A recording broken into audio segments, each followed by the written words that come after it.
महाराष्ट्र के भंडारा जिले के एक अस्पताल के एसएनसीयू में आग लगने से 10 बच्चों की मौत हो गई। आग देर रात 2 बजे लगी। हालांकि आग लगने के बाद 17 में से 7 बच्चों को बचा लिया गया। घटना की सूचना मिलती दमकल की टीमें मौके पर पहुंची और रेस्क्यू ऑपरेशन शुरू किया गया। कोरोना महामारी के बीच 16वां प्रवासी भारतीय दिवस सम्मेलन डिजिटल माध्यम से आज आयोजित किया जाएगा। प्रधानमंत्री नरेंद्र मोदी इसका उद्घाटन करेंगे। इस बार प्रवासी भारतीय दिवस सम्मेलन का विषय आत्मनिर्भर भारत में योगदान रखा गया है। पीएम मोदी इस कार्यक्रम में वीडियो कॉन्फ्रेंसिंग के जरिए शामिल होंगे। कोरोना वायरस के टीकाकरण की शुरुआत होने से पहले पीएम मोदी समीक्षा करेंगे। पीएम मोदी 11 जनवरी को सभी राज्यों के मुख्यमंत्रियों और केंद्र शासित प्रदेशों के साथ वर्चुअल मीटिंग करेंगे। इस बैठक में देश भर के कोरोना वायरस के टीकाकरण की शुरुआत होने से पहले तैयारी की समीक्षा की जाएगी।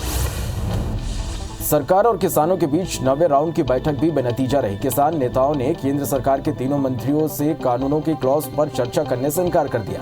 वहीं कृषि मंत्री नरेंद्र सिंह तोमर ने स्पष्ट कह दिया कि कानून तो सरकार वापस नहीं लेगी, चाहे तो किसान कोर्ट का विकल्प देख सकते हैं। 9वें दौर की वार्ता बेनतीजा होते देख आगे की वार्ता के लिए फिर से किसानों को तारीख दी गई। अब 15 जनवरी को फिर सरकार से किसानों की बातचीत होगी। वहीं कृषि मंत्री नरेंद्र सिंह तोमर ने किसानों से कहा कि आप लोग कोर्ट भी जा सकते हैं। अगली बार जब 15 जनवरी को बैठक होगी तो उससे पहले भी सरकार किसान आंदोलन का समाधान निकालने के लिए अन्य विकल्प पर भी विचार करेगी।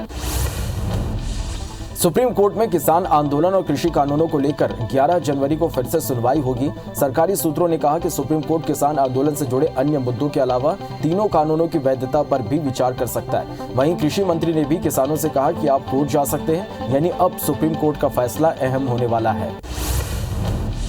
इधर किसान आंदोलन को लेकर कांग्रेस अध्यक्ष सोनिया गांधी पार्टी के वरिष्ठ नेताओं के साथ बैठक करेंगी। केंद्रीय बिल के खिलाफ जारी किसान आंदोलन का आज 45वां दिन है। केंद्र सरकार और किसानों के बीच 9वें दौर की बातचीत भी बेनतीजा रही। ट्विटर ने अमेरिकी राष्ट्रपति डोनाल्ड ट्रंप के ट्विटर अकाउंट को स्थायी रूप से निलंबित कर दिया। डोनाल्ड ट्रंप के हाल ही में किए गए ट्वीट्स के चलते फैल रही गलत जानकारी और कैपिटल हिल में हुई हिंसा के चलते ट्विटर ने यह कदम उठाया। ट्विटर का कहना है कि हिंसा भड़कने के जोखिम के चलते ट्रंप का अकाउंट स्थायी रूप से सस्पेंड किया गया है। आज से 2 दिनों के लिए सीएम भूपेश बघेल बस्तर संभाग के दौरे पर रहेंगे। सीएम कार्यकर्ताओं की मुलाकात के साथ कई विकास कार्यों की सौगात देंगे। इसके अलावा अधिकारियों के साथ बैठक कर विकास कार्यों की और योजनाओं की जानकारी भी लेंगे। बता दें कि सीएम भूपेश लगातार अलग अलग संभागों का दौरा कर रहे हैं। रायपुर में इंडिया जापान फाउंडेशन के चेयरमैन की सीएम भूपेश बघेल से मुलाकात हुई। सीएम हाउस में मंत्री अमरजीत भगत के नेतृत्व में विभव कांत उपाध्याय ने मुलाकात की। इसमें इंडिया जापान वैश्विक साझेदारी और छत्तीसगढ़ की भूमिका पर चर्चा हुई। अयोध्या में राम मंदिर निर्माण के लिए एमपी में निकाली जा रही रैलियों के दौरान हो रही घटनाओं को लेकर पूर्व सीएम दिग्विजय सिंह ने डीजीपी विवेक जौहरी को ज्ञापन सौंपा। उन्होंने आरोप लगाया कि भगवान राम के मंदिर के निर्माण के लिए चंदा उगाने के लिए लाठी और तलवार ले जाए जा रहे हैं। भड़काने वाले नारे लगाकर मुस्लिम मोहल्ले को टारगेट किया जा रहा है। सीएम भूपेश बघेल के दौरे के 2 दिन पहले ही भाजपा के कार्यकर्ता कांग्रेस में शामिल हो रहे हैं। जिला मुख्यालय बीजापुर में कांग्रेस की नीति के समर्थन में 2 सरपंच समेत 9 लोगों ने कांग्रेस का दामन थाम लिया। वहीं कांग्रेस जिला अध्यक्ष ने बताया कि आने वाले 2 दिनों में छत्तीसगढ़ के मुख्यमंत्री भूपेश बघेल बीजापुर का उनका दौरा है। छत्तीसगढ़ में धान खरीदी का मामला विधानसभा के बाद अब सड़क तक गर्माता जा रहा है। बीजेपी के वरिष्ठ नेता अब राज्य सरकार को घेरने में लगे हैं। 13 और 22 जनवरी को धरना प्रदर्शन किया जाएगा। बीजेपी दुर्ग जिले के प्रभारी और जगदलपुर के पूर्व विधायक संतोष बापना, प्रदेश कार्य समिति अध्यक्ष राकेश पांडे ने बारदाने की कमी को लेकर कांग्रेस पर निशाना साधा। छत्तीसगढ़ राज्य गठन के बाद पहली बार शुक्रवार को एक दिन में 50 से अधिक लोगों को पुलिस में अनुकंपा नियुक्ति दी गई। अनुकंपा नियुक्ति के लिए महीनों से भटक रहे पुलिस के परिवार वालों को राहत मिली है। डीजीपी डीएम अवस्थी ने रायपुर में आयोजित एक कार्यक्रम में पुलिस परिवार के लोगों को नियुक्ति पत्र प्रदान किया। इस पर ज्यादातर नक्सली हमले और ड्यूटी के दौरान जान गंवाने वाले पुलिसकर्मियों के परिजन हैं। बस्तर विकास प्राधिकरण की बैठक कलेक्ट्रेट में आयोजित की गई। प्राधिकरण के अध्यक्ष लकेश्वर बघेल के अनुसार कोरोना संक्रमण के चलते शिक्षा के क्षेत्र में नियुक्तियां अब तक नहीं हो पाई। स्वास्थ्य मामले में भी काम अब तक पूरा नहीं हुआ। पूर्व में स्वीकृत 562 अपूर्ण कार्य जल्द से जल्द पूरा करने के लिए अधिकारियों को निर्देशित किया गया है। महिला एवं बाल विकास मंत्री अनिला भेड़िया बालोद जिले की कुमार खान और ग्राम तारौद में सामुदायिक भवन ग्राम पंचायत भवन का लोकार्पण उन्होंने किया। मंत्री अनिला भेड़िया ने अपने इस कार्यक्रम के दौरान गुरुनगर में समाज कल्याण विभाग द्वारा आयोजित दिव्यांगजनों का प्रमाणीकरण और यूडीआईडी पंजीयन शिविर पहुंची और दिव्यांगजनों से मुलाकात की। राजस्व एवं परिवहन मंत्री गोविंद राजपूत मंत्री बनने के बाद पहली बार ग्रीनगर सागर पहुंचे, जहां उनके लिए विशाल स्वागत रैली निकाली गई। उपचुनाव में सुर्खी से भाजपा प्रत्याशी के रूप में गोविंद राजपूत ने 41,000 वोट से बड़ी जीत दर्ज कराई थी। बता दें गोविंद राजपूत ने 2 साल के भीतर तीसरी बार मंत्री के पद की शपथ ली। रतलाम में कंजर द्वारा बढ़ते चोरी की घटना को लेकर हजारों की तादाद में किसान और विधायक मनोज चावला के द्वारा पुलिस पर लापरवाही का आरोप लगाते हुए एक जन आक्रोश रैली निकालकर आलोट थाने का घेराव किया। दरअसल राजस्थान और मध्य प्रदेश के सीमावर्ती गांव होने के कारण कंजरों मध्य प्रदेश के ग्रामीणों के गांव में बड़ी आसानी से वारदात को अंजाम कर देते हैं। मंडला जिले में भी नए कृषि कानून के विरोध में जिला कांग्रेस कमेटी ने ट्रैक्टर रैली निकाली और कलेक्ट्रेट का घेराव किया। जिले के दोनों कांग्रेस विधायक अपने समर्थकों के साथ ट्रैक्टर में सवार होकर कलेक्ट्रेट कार्यालय का घेराव किया। जमकर नारेबाजी की गई। अपर कलेक्टर को ज्ञापन भी सौंपा गया। सरगुजा जिले के सीतापुर में अखिल भारतीय कांग्रेस सेवा दल छत्तीसगढ़ ने किसान संघर्ष यात्रा रैली निकाली। वहीं पदाधिकारियों ने बताया कि वो केंद्र में बैठी मोदी सरकार द्वारा काले कृषि कानूनों को लेकर विरोध प्रदर्शन कर रहे हैं। जब तक यह कृषि कानून मोदी सरकार वापस नहीं लेगी तब तक किसान संघर्ष यात्रा चलती रहेगी। उज्जैन के फन्नाखेड़ी गांव में ग्रामीणों ने स्पीड ब्रेकर की मांग को लेकर जावरा मार्ग को जाम कर दिया, जिससे दोनों तरफ वाहनों की लंबी कतार लग गई। दरअसल इस मार्ग पर आए दिन दुर्घटनाएं होती हैं, जिससे ग्रामीण स्पीड ब्रेकर बनाने की मांग लंबे समय से कर रहे हैं। ग्वालियर के जीवाजी विश्वविद्यालय में हुए फर्जी मार्कशीट कांड के मामले में को लेकर अब एबीवीपी ने कुलपति संगीता शुक्ला के बंगले का घेराव किया। दरअसल बीएससी नर्सिंग चतुर्थ वर्ष की कुछ फर्जी मार्कशीट बनाई गई है, जो विद्यार्थी चार्ट में फेल है। मामले की जांच के लिए 3 प्रोफेसर की जांच कमेटी बनाई गई थी, जिसकी रिपोर्ट कुलपति को सौंप दी गई है। कटनी नगर निगम में कंप्यूटर ऑपरेटर के कामकाज से लोग निराश हैं। लोगों का आरोप है कि राशन कार्ड से लेकर छोटी छोटी समस्याओं के निदान नहीं हो पा रहे। निगम कभी कागजी कार्रवाई में कमी निकालता है तो कभी पोर्टल बंद होने की वजह बताता है। रायपुर के सिलतरा औद्योगिक क्षेत्र के टांडा गांव में ग्रीन पेट्रो के स्टॉक यार्ड में भीषण आग लगी। कंपनी के एलडीओ टैंक में आग लगने के आधे घंटे बाद टैंकर में जोरदार विस्फोट हुआ, जिससे आग चारों तरफ फैल गई। धमाके के बाद पुलिस ने फैक्ट्री से लगे वार्ड क्रमांक 1 से 4 तक के मकानों को खाली करवा दिया।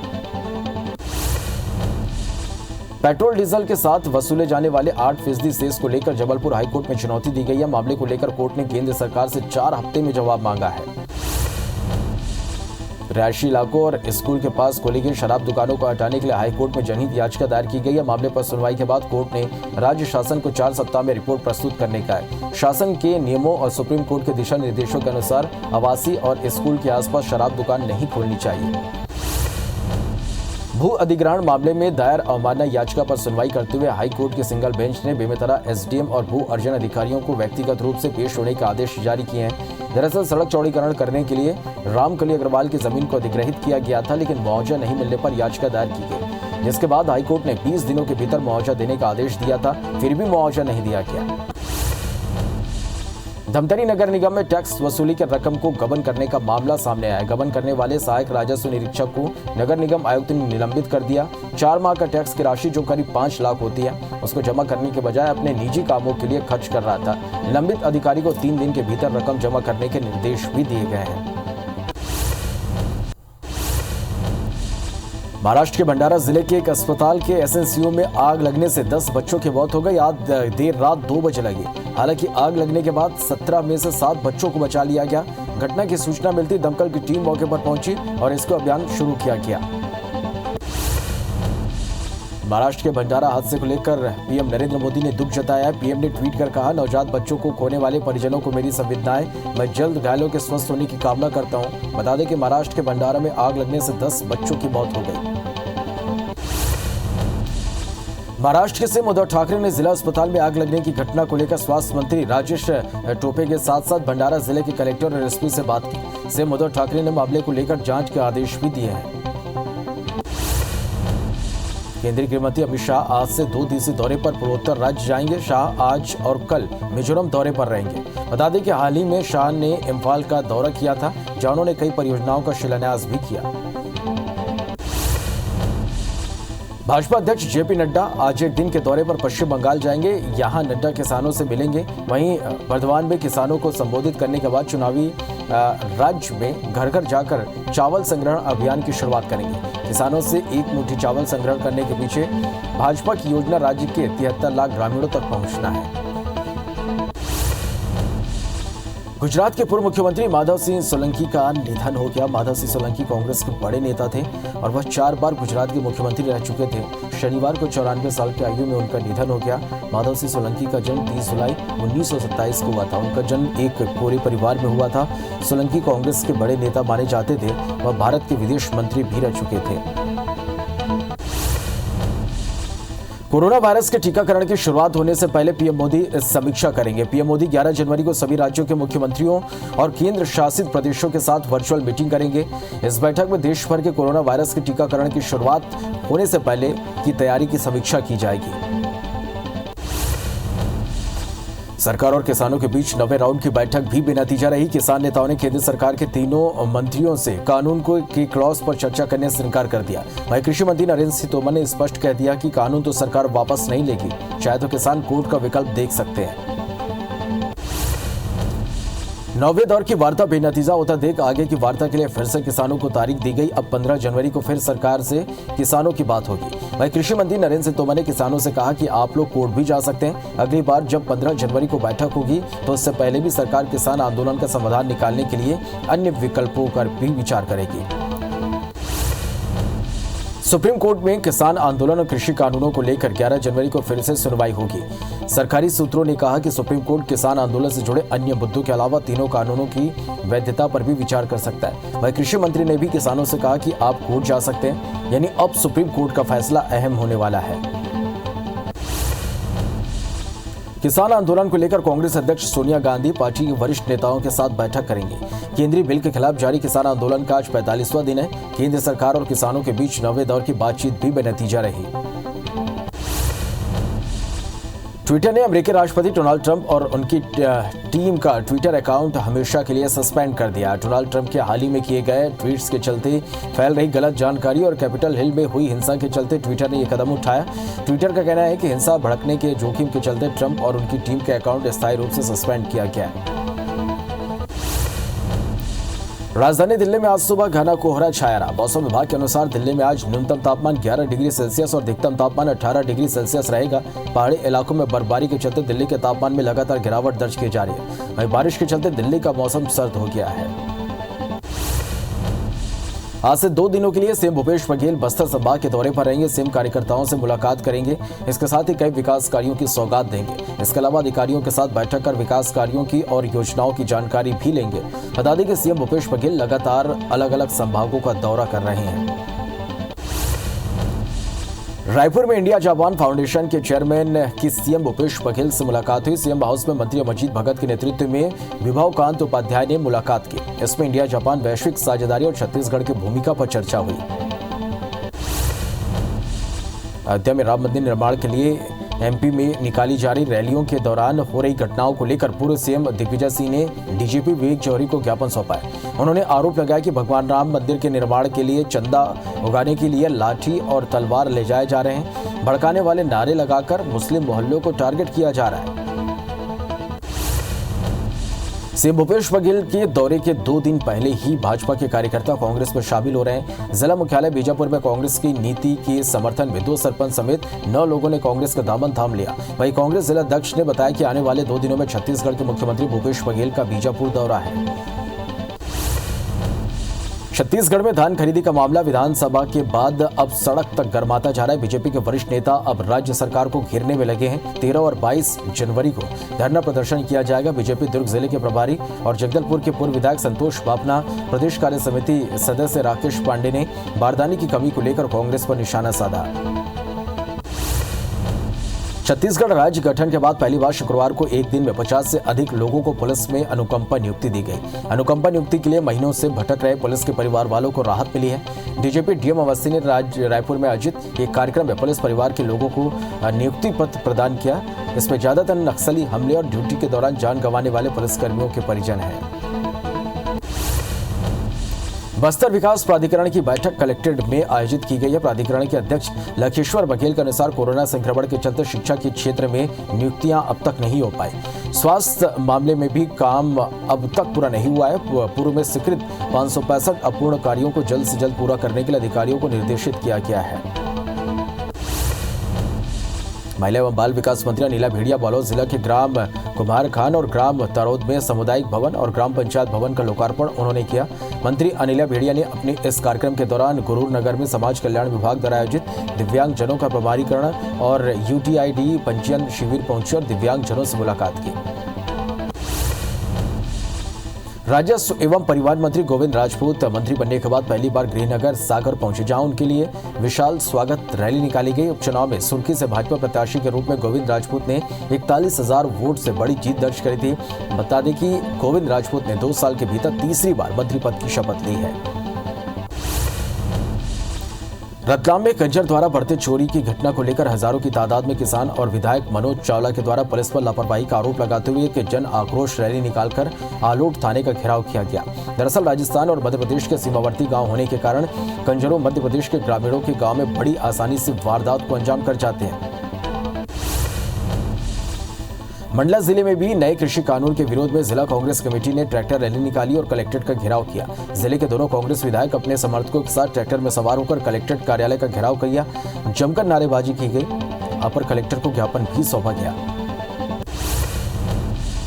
सरगुजा जिले के सीतापुर में अखिल भारतीय कांग्रेस सेवा दल छत्तीसगढ़ ने निकाय संघर्ष यात्रा रैली निकाली। वहीं पदाधिकारियों ने बताया कि वो केंद्र में बैठी मोदी सरकार द्वारा काले कृषि कानूनों को लेकर विरोध प्रदर्शन कर रहे हैं। जब तक यह कृषि कानून मोदी सरकार वापस नहीं लेगी तब तक किसान संघर्ष यात्रा अनवरत जारी रहेगी।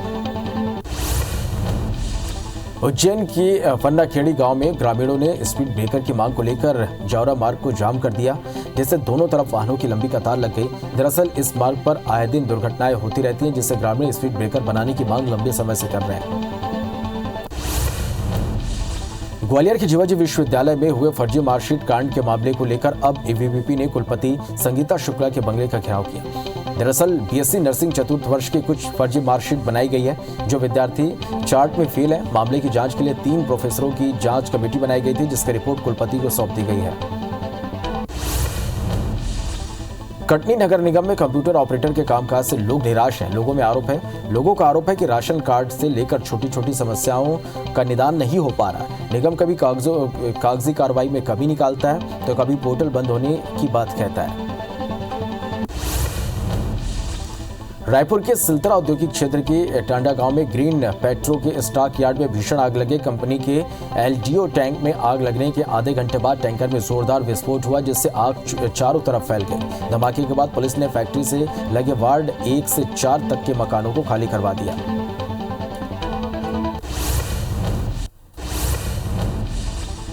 पीएम मोदी ने आज 16वां प्रवासी भारतीय दिवस सम्मेलन का डिजिटल माध्यम से उद्घाटन किया। इस मौके पर पीएम मोदी ने कहा कि कोरोना काल में आज भारत दुनिया के सबसे कम मृत्यु दर और सबसे अधिक रिकवरी रेट वाले देशों में है। आज भारत एक नहीं बल्कि 2 made in India corona vaccine के साथ मानवता की सुरक्षा के लिए तैयार है। प्रवासी भारतीय सम्मेलन में पीएम मोदी ने कहा कि भारत ने जो नई व्यवस्थाएं विकसित की है, उनकी कोरोना की इस समय में वैश्विक संस्थाओं ने प्रशंसा की है। आधुनिक टेक्नोलॉजी ने गरीब से गरीब को मजबूत करने का जो अभियान आज भारत में चल रहा है, उसकी चर्चा विश्व के हर कोने में है, हर स्तर पर है। पीएम मोदी ने आगे कहा कि जब भारत आतंकवाद के सामने खड़ा हुआ है तो दुनिया को भी इस चुनौती से लड़ने का नया साहस मिला। भारत आज भ्रष्टाचार को खत्म करने के लिए टेक्नोलॉजी का ज्यादा इस्तेमाल कर रहा है। लाखों करोड़ रुपए जो पहले गलत हाथों में पहुंच जाते थे, वो आज सीधे लाभार्थियों के बैंक खाते में पहुंच रहे हैं। कोरोना वायरस के टीकाकरण की शुरुआत होने से पहले पीएम मोदी समीक्षा करेंगे। पीएम मोदी 11 जनवरी को सभी राज्यों के मुख्यमंत्रियों और केंद्र शासित प्रदेशों के साथ वर्चुअल मीटिंग करेंगे। इस बैठक में देश भर में कोरोना वायरस के टीकाकरण की शुरुआत होने से पहले तैयारी की समीक्षा की जाएगी। केंद्रीय गृह मंत्री अमित शाह आज से 2 दिवसीय दौरे पर पूर्वोत्तर राज्य जाएंगे। आज और कल मिजोरम के दौरे पर रहेंगे। बता दें कि हाल ही में शाह ने इम्फाल का दौरा किया था, जहां उन्होंने कई परियोजनाओं का शिलान्यास किया था। महाराष्ट्र के भंडारा जिले की एक अस्पताल के एसएनसीयू में आग लगने से 10 बच्चों की मौत हो गई। आग देर रात 2 बजे लगी। हालांकि आग लगने के बाद 17 में से 7 बच्चों को बचा लिया गया। घटना की सूचना मिलती दमकल की टीम मौके पर पहुंची और रेस्क्यू अभियान शुरू किया। महाराष्ट्र के भंडारा हादसे को लेकर पीएम नरेंद्र मोदी ने दुख जताया। पीएम ने ट्वीट कर कहा, नवजात बच्चों को खोने वाले परिजनों को मेरी संवेदनाएं। मैं जल्द घायलों के स्वस्थ होने की कामना करता हूं। बता दें कि महाराष्ट्र के भंडारा में आग लगने से 10 बच्चों की मौत हो गई। महाराष्ट्र के सीएम उद्धव ठाकरे ने जिला अस्पताल में आग लगने की घटना को लेकर स्वास्थ्य मंत्री राजेश टोप्पो के साथ साथ भंडारा जिले के कलेक्टर और एसपी से बात की। सीएम उद्धव ठाकरे ने मामले को लेकर जांच के आदेश दिए हैं। गुजरात के पूर्व मुख्यमंत्री माधव सिंह सोलंकी का निधन हो गया। माधव सिंह सोलंकी कांग्रेस के बड़े नेता थे और वह 4 बार गुजरात के मुख्यमंत्री रह चुके थे। शनिवार को 94 साल की आयु में उनका निधन हो गया।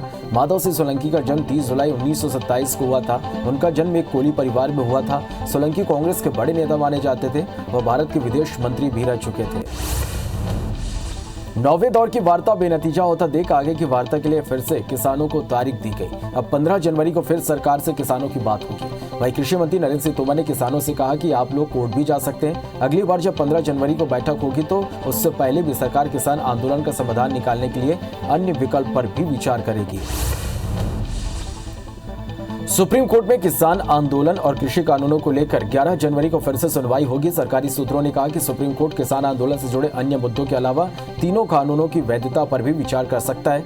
वहीं कृषि मंत्री ने भी किसानों से कहा कि आप कोर्ट जा सकते हैं, यानी अब सुप्रीम कोर्ट का फैसला अहम होने वाला है। ट्विटर ने अमेरिकी राष्ट्रपति डोनाल्ड ट्रंप और उनकी टीम का ट्विटर अकाउंट हमेशा के लिए सस्पेंड कर दिया। डोनाल्ड ट्रंप की हाल ही में किए गए ट्वीट्स के चलते फैल रही गलत जानकारी और कैपिटल हिल में हुई हिंसा के चलते ट्विटर ने यह कदम उठाया है। ट्विटर का कहना है कि हिंसा भड़काने के जोखिम के चलते ट्रंप और उनकी टीम का अकाउंट अस्थायी रूप से सस्पेंड किया गया है। राजधानी दिल्ली में आज सुबह घना कोहरा छाया रहा। मौसम विभाग के अनुसार दिल्ली में आज न्यूनतम तापमान 11 डिग्री सेल्सियस और अधिकतम तापमान 18 डिग्री सेल्सियस रहेगा। पहाड़ी इलाकों में बर्फबारी के चलते दिल्ली के तापमान में लगातार गिरावट दर्ज की जा रही है। वहीं बारिश के चलते दिल्ली का मौसम सर्द हो गया है। छत्तीसगढ़ में धान खरीदी का मामला विधानसभा के बाद अब सड़क तक गर्माता जा रहा है। बीजेपी के वरिष्ठ नेता अब राज्य सरकार को घेरने में लगे हैं। 13 और 22 जनवरी को धरना प्रदर्शन किया जाएगा। बीजेपी दुर्ग जिले के प्रभारी और जगदलपुर के पूर्व विधायक संतोष बापना, प्रदेश कार्य समिति सदस्य राकेश पांडे ने बारदाने की कमी को लेकर कांग्रेस पर निशाना साधा। बालोद जिले के डौंडी के जंगलों में 18 हाथियों के दल ने फसलों और मकानों को नुकसान पहुंचाया। बालोद पहुंची मंत्री अनिला भेड़िया ने जान माल की हानि रोकने क्षेत्र के ग्रामीणों से हाथियों से दूरी बनाए रखने की अपील की। वहीं मंत्री ने किसानों को 15,000 रुपए देने की घोषणा की। वन विभाग ने क्षेत्र में अलर्ट जारी कर दिया है। छत्तीसगढ़ राज्य गठन के बाद पहली बार शुक्रवार को एक दिन में 50 से अधिक लोगों को पुलिस में अनुकंपा नियुक्ति दी गई। अनुकंपा नियुक्ति के लिए महीनों से भटक रहे पुलिस के परिवार वालों को राहत मिली है। डीजीपी डीएम अवस्थी ने रायपुर में आयोजित एक कार्यक्रम में पुलिस परिवार के लोगों को नियुक्ति पत्र प्रदान किया। इसमें ज्यादातर नक्सली हमले और ड्यूटी के दौरान जान गंवाने वाले पुलिस कर्मियों के परिजन हैं। महिला एवं बाल विकास मंत्री अनिला भेड़िया बालोद जिला के ग्राम कुम्हार खान और ग्राम तौरौद में सामुदायिक भवन और ग्राम पंचायत भवन का लोकार्पण उन्होंने किया। मंत्री अनिला भेड़िया ने अपने इस कार्यक्रम के दौरान गुरुनगर में समाज कल्याण विभाग द्वारा आयोजित दिव्यांगजनों का प्रमाणीकरण और यूडीआईडी कार्यक्रम शिविर में पहुंची और दिव्यांगजनों से मुलाकात की। राजस्व एवं परिवहन मंत्री गोविंद सिंह राजपूत मंत्री बनने के बाद पहली बार गृहनगर सागर पहुंचे, जहां उनके लिए विशाल स्वागत रैली निकाली गई। उपचुनाव में सुर्खी से भाजपा प्रत्याशी के रूप में गोविंद राजपूत ने 41,000 वोट से बड़ी जीत दर्ज कराई थी। गौरतलब है कि गोविंद सिंह राजपूत ने 2 साल के भीतर तीसरी बार मंत्री पद की शपथ ली है। रतलाम में कंजर द्वारा बढ़ते चोरी की घटना को लेकर हजारों की तादाद में किसान और विधायक मनोज चावला के द्वारा पुलिस पर लापरवाही का आरोप लगाते हुए एक जन आक्रोश रैली निकालकर आलोट थाने का घेराव किया। दरअसल राजस्थान और मध्य प्रदेश के सीमावर्ती गांव होने के कारण कंजरों के द्वारा मध्य प्रदेश के ग्रामीणों के गांव में बड़ी आसानी से वारदात को अंजाम देते हैं। उज्जैन के फरनाखेड़ी गांव में ग्रामीणों ने स्पीड ब्रेकर की मांग को लेकर जावरा मार्ग को जाम कर दिया, जिससे दोनों तरफ वाहनों की लंबी कतार लग गई। दरअसल इस मार्ग पर आए दिन दुर्घटनाएं होती रहती हैं, जिससे ग्रामीण स्पीड ब्रेकर बनाने की मांग लंबे समय से कर रहे हैं। धमतरी नगर निगम में टैक्स वसूली की रकम को गबन करने का मामला सामने आया। गबन करने वाले सहायक राजस्व निरीक्षक को नगर निगम आयुक्त ने निलंबित कर दिया। 4 माह का टैक्स की राशि जो करीब 5 लाख होती है, उसको जमा करने के बजाय अपने निजी कामों के लिए खर्च कर रहा था। निलंबित अधिकारी को 3 दिन के भीतर रकम जमा करने निर्देश भी दिए गए हैं। इंदौर में ड्रग्स मामले के बड़े आरोपी सागर जैन के घर निगम ने बड़ी कार्रवाई की है। निगम अमले ने सागर जैन के गुलाब बाग कॉलोनी स्थित घर पर कार्रवाई करते हुए बुलडोजर चलाया। बता दें कि सागर जैन बांग्लादेशी युवतियों से देह व्यापार कराने के मामले में अभी जेल में बंद है। कोरिया में मृत मुर्गियों के मिलने से छत्तीसगढ़ में बर्ड फ्लू की आशंका है। सभी मुर्गियां सड़क किनारे मृत पाई गई। बताया जा रहा है कि मनेंद्रगढ़ इलाके में NH-43 के किनारे ये मुर्गियां मृत मिली। अभी बर्ड फ्लू से मृत्यु होने की पुष्टि नहीं हुई है। बालोद जिले में कुछ ही दिनों में अब तक 12 कौवों की मौत हो गई है। 4 कौवों की मौत के बाद जिले में 8 और कौवों की मौत हो गई। 6 दल्ली राजरा में और 2 कौवों की मौत बालोद में हुई। पशु चिकित्सा विभाग ने घटना स्थल का जायजा लिया। गाइडलाइन के अनुसार मरे हुए कौवों को जलाया गया। इससे पहले पोंडी गांव में हुई 4 कौवों की मौत की रिपोर्ट आना बाकी है। जशपुर जिले के पत्थल गांव में हाथियों का उत्पात जारी है। हाथियों ने घरों में रखे अनाज को चंपत कर गए और फसल को नुकसान पहुंचाया। झंडा घाट और डूमर बहार जंगल में हाथियों ने अपना डेरा बना रखा है। हाथियों के डर से 4 गांव के ग्रामीण रतजगा कर रहे हैं। अंबिकापुर के मैनपाट में भी हाथियों ने जमकर उत्पात मचाया। हाथियों ने तराई इलाके में कई घरों को तोड़ दिया। वहीं चोरकी पानी बराव पाट में फसलों को भी नुकसान पहुंचाया। हाथियों के उत्पात से दहशत में आए ग्रामीणों ने भागकर अपनी जान बचाई। ग्वालियर के जीवाजी विश्वविद्यालय में हुए फर्जी मार्कशीट कांड के मामले को लेकर अब एबीवीपी ने कुलपति संगीता शुक्ला के बंगले का घेराव किया। दरअसल बीएससी नर्सिंग चतुर्थ वर्ष की कुछ फर्जी मार्कशीट बनाई गई जो विद्यार्थी चार्ट में फेल हैं। मामले की जांच के लिए 3 प्रोफेसरों की जांच कमेटी बनी थी, जिसकी रिपोर्ट कुलपति को सौंप दी गई है। रिहायशी इलाकों और स्कूल के पास खोली गई शराब दुकान को हटाने के लिए हाई कोर्ट में जनहित याचिका दायर की गई है। मामले पर सुनवाई के बाद कोर्ट ने राज्य शासन को 4 सप्ताह में रिपोर्ट प्रस्तुत करने को कहा है। शासन के नियमों और सुप्रीम कोर्ट के दिशा निर्देशों के अनुसार आवासीय और स्कूल के आसपास शराब दुकान नहीं खोलनी चाहिए। भू अधिग्रहण मामले में दायर अवमानना याचिका पर सुनवाई करते हुए हाईकोर्ट के सिंगल बेंच ने बेमेतरा एसडीएम और भू अर्जन अधिकारी को व्यक्तिगत रूप से पेश होने का आदेश जारी कर दिया है। दरअसल सड़क चौड़ीकरण करने के लिए रामकली अग्रवाल की जमीन को अधिग्रहित किया गया था, लेकिन मुआवजा नहीं मिलने पर याचिका दायर की गई, जिसके बाद हाईकोर्ट ने 20 दिनों के भीतर मुआवजा देने का आदेश दिया था, फिर भी मुआवजा नहीं दिया गया। कटनी नगर निगम में कंप्यूटर ऑपरेटर के कामकाज से लोग निराश हैं। लोगों का आरोप है कि राशन कार्ड से लेकर छोटी छोटी समस्याओं के निदान यहां नहीं हो पा रहे। निगम कभी कागजी कार्रवाई में कमी निकालता है तो कभी पोर्टल बंद होने की वजह बताता है। रायपुर के सिलतरा औद्योगिक क्षेत्र के टांडा गांव में ग्रीन पेट्रो के स्टॉक यार्ड में भीषण आग लगी। कंपनी के एलडीओ टैंक में आग लगने के आधे घंटे बाद टैंकर में जोरदार विस्फोट हुआ, जिससे आग चारों तरफ फैल गई। धमाके के बाद पुलिस ने फैक्ट्री से लगे वार्ड 1 से 4 तक के मकानों को खाली करवा दिया। भोपाल में कोवैक्सीन का ट्रायल डोज लगवाने के 9 दिन बाद एक युवक की संदिग्ध स्थिति में मौत हो गई। मृतक ने 12 दिसंबर को ट्रायल डोज लगवाया था। परिजनों ने कोवैक्सीन के साइड इफेक्ट से मौत का आरोप लगाया। वहीं अब मृतक के पोस्टमार्टम की रिपोर्ट आने के बाद स्थिति साफ हो पाएगी। बसंतपुर थाना क्षेत्र में एक युवक ने अपने ही मोहल्ले की लड़की की चाकू से हमला कर हत्या कर दी। बता दें कि चौखड़िया पारा में रहने वाले 22 वर्षीय संजू यदू मोहल्ले के ही 20 वर्षीय मनीष यादव के बीच किसी बात को लेकर झगड़ा हो गया था। परिजन आनंद फानन में संजू को अस्पताल लेकर गए, लेकिन तब तक संजू की मौत हो चुकी थी। सूरजपुर में नवजातों की मौत का सिलसिला जारी है। जिला मुख्यालय रुनियाडीह में आज फिर एक नवजात की मौत हो गई। गांव वालों का आरोप है कि बच्चे की मौत टीका लगने के बाद हुई। परिजनों के आरोप के बाद बीएमओ जांच के लिए गांव पहुंचे। बलरामपुर रामानुजगंज में धान बिक्री के लिए जाते वक्त एक धान लोड ट्रैक्टर मुख्य मार्ग पर दुर्घटनाग्रस्त हो गया। इसमें धान पूरी तरह से सड़क पर गिर गया। ड्राइवर ने किसी तरह ट्रैक्टर से कूदकर अपनी जान बचाई। सड़क के खराब होने के कारण दुर्घटना हुई। अच्छी बात यह रही कि ट्रैक्टर में बैठे मजदूर और ड्राइवर ने किसी तरह कूदकर अपनी जान बचा ली। ग्वालियर के देसी कलारी में महिला को बंधक बनाकर दुष्कर्म की घटना सामने आई। वहीं दुष्कर्म का आरोपी इलाके के सेल्समैन पर दुष्कर्म का आरोप लगा है, जिसकी शिकायत महिला ने थाने में की है, जिसके बाद पुलिस ने आरोपी सेल्समैन को गिरफ्तार कर लिया है। वहीं इस मामले की जांच शुरू कर दी गई है। ग्वालियर में एक 58 वर्षीय महिला के साथ उसके ही सौतेले बेटे ने दुष्कर्म की घटना को अंजाम दिया और साथ ही मारपीट भी की। घटना के समय पिता काम के सिलसिले में शहर से बाहर गया हुआ था। पुलिस ने महिला की शिकायत पर आरोपी बेटे के खिलाफ मामला दर्ज कर गिरफ्तार कर लिया है। 5 जनवरी को हुए केशलूर हत्याकांड में पुलिस ने फरार आरोपी को गिरफ्तार कर लिया है। आरोपी ने घर में घुसकर महिला पर टंगिया से वार किया था, जिससे महिला की मौके पर ही मौत हो गई थी। हत्या के बाद से आरोपी फरार था और हैदराबाद भागने की फिराक में था। परपा थाना पुलिस ने हत्या के आरोपी को हिरासत में लेकर 302 के तहत मामला दर्ज कर लिया है। इंदौर की सराफा पुलिस ने छोटे सराफा बाजार में कारखानों से लाखों रुपए का सोना चोरी के आरोप में 3 और लोगों को गिरफ्तार किया है। इसी कड़ी में पहले भी पुलिस ने 2 आरोपियों को मुंबई से पकड़ा था। पकड़े गए आरोपी में आरोपी खरीदार और दलाल हैं, तो वहीं एक अन्य आरोपी सोने को गलाने वाला है।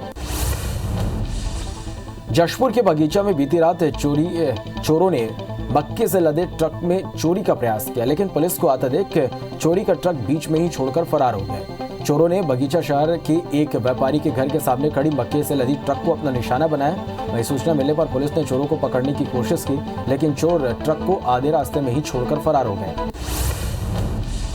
ग्वालियर में एक बुजुर्ग महिला के घर से सोना चांदी के गहनों सहित करीब 10 लाख रुपए के चोरी का मामला सामने आया है। बुजुर्ग महिला अपने एक रिश्तेदार के यहाँ गमी में शामिल होने गई थी। महिला ने ये जेवर और पैसे हज जाने की तैयारी के लिए निकाल कर रखे थे। ग्वालियर में टोल मैनेजर और कर्मचारी के अपहरण और मारपीट के मामले में पुलिस ने फरार कांग्रेस नेता सहित उसके बेटे और उसके दोस्त को गिरफ्तार कर लिया है। जनवरी 2019 में कांग्रेस नेता ने अपने 4 बेटे और उसके दोस्त के साथ मिलकर इस वारदात को अंजाम दिया था और तभी से ये सभी फरार थे। खबरें। आगरमालवा जिले में राज्य कर विभाग की टीम ने सुसनेर में अचानक पहुंचकर अलग अलग फर्म पर जीएसटी सर्वे की कार्रवाई शुरू की, जिसके बाद यहां बड़े व्यापारियों में हड़कंप मच गया। जिले में टीम 2 दिन से डेरा डाली हुई है। टीम का सर्वे कार्य जारी है। नशे के खिलाफ रायपुर पुलिस ने ऑपरेशन क्लीन के तहत मौदापारा पुलिस ने महिला बदमाश मुस्कान रात्रे को गिरफ्तार किया। उसके पास से गांजा और नशे की 200 गोलियां बरामद की गई। पुलिस ने हाफिज नामक आरोपी को भी गिरफ्तार किया। पूछताछ की गई। नशे के कारोबार से जुड़ी मुस्कान का नाम जिला बदर गुंडा बदमाश सूची में रखा गया है।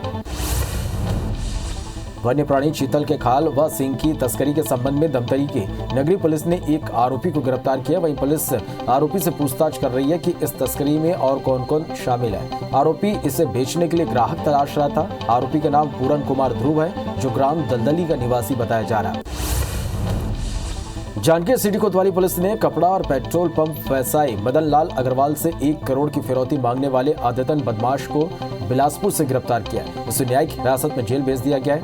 बीते दिनों जांजगीर के मदन लाल कपड़ा दुकान में चापा निवासी आदतन बदमाश महेश यादव पहुंचा और दुकान संचालक से कट्टा लहराते हुए 10 लाख रुपए की मांग की थी। उज्जैन रेलवे स्टेशन के प्लेटफॉर्म नंबर 1 पर एक महिला बाल बच गई। महिला का एक सीसीटीवी वीडियो सामने आया है, जिसमें महिला चलती ट्रेन में चढ़ने के दौरान पैर फिसलने से 2 बोगियों के बीच में फंस गई। घटना उस समय की है जब हजरत निजामुद्दीन इंदौर से उज्जैन पहुंची और महिला बच्चों के लिए पानी की बोतल लेने ट्रेन से नीचे उतरी थी। दिल्ली में गणतंत्र दिवस की परेड में शामिल होने वाली छत्तीसगढ़ की झांकी इस बार कई मायनों में खास है। झांकी में इस बार 22 वाद्य यंत्रों की प्रदर्शनी होगी, जो अपने आप में अनूठी है। भिलाई की लोक कलाकार रिखी छतरी परेड में छत्तीसगढ़ के पारंपरिक लोक वाद्य यंत्रों की धुन से गणतंत्र पर्व का उत्साह दोगुना करेंगे। झांकी में सबसे ऊपर छत्तीसगढ़ का पारंपरिक मुंडा बाजा होगा। रेलवे यात्रियों को कम खर्च में अधिक सुविधा देने के लिए लगातार नए प्रयास किए जा रहे हैं और इस दिशा में बिलासपुर रेल जोन ने एक प्रस्ताव तैयार किया, जिसके तहत रेलवे को गुड्स या सर्विस देने वालों को ट्रेन के कोच में उस गुड्स या सर्विस के विज्ञापन की अनुमति होगी। अधिकारियों के मुताबिक इस कॉन्सेप्ट को फिलहाल बिलासपुर रेल मंडल में लागू किया जा रहा है। जम्मू कश्मीर के सोपोर में सेना के जवानों ने मानवता की मिसाल पेश किया। जवानों ने बर्फबारी के बीच प्रसूति महिला और उसके नवजात को हॉस्पिटल से घर पहुंचाया। दरअसल महिला के अस्पताल से छुट्टी होने के बाद रास्ते में अचानक बर्फबारी शुरू हो गई, जिसके बाद जवानों ने महिला और उसके नवजात को 3.5 किलोमीटर पैदल चलकर सुरक्षित घर पहुंचाया। जम्मू कश्मीर में इन दिनों जमकर बर्फबारी हो रही है। श्रीनगर में बर्फबारी के चलते सड़कें बर्फ की चादरों से ढक गई है। वहीं इलाके के घरों और पेड़ों में भी सफेद बर्फ की चादर नजर आई। दुनिया भर में कोरोना संक्रमितों की संख्या 8 करोड़ 93 लाख के पार पहुंच गई है। वहीं कुल मौत का आंकड़ा 19 लाख 20 हजार के पार हो गया है। अब तक दुनिया में 6 करोड़ 39 हजार से ज्यादा मरीज ठीक हुए हैं। वहीं दुनिया में 2 करोड़ 34 लाख से ज्यादा एक्टिव मरीजों का इलाज जारी है। विश्व में अमेरिका कोरोना संक्रमण में पहले नंबर पर बना हुआ है।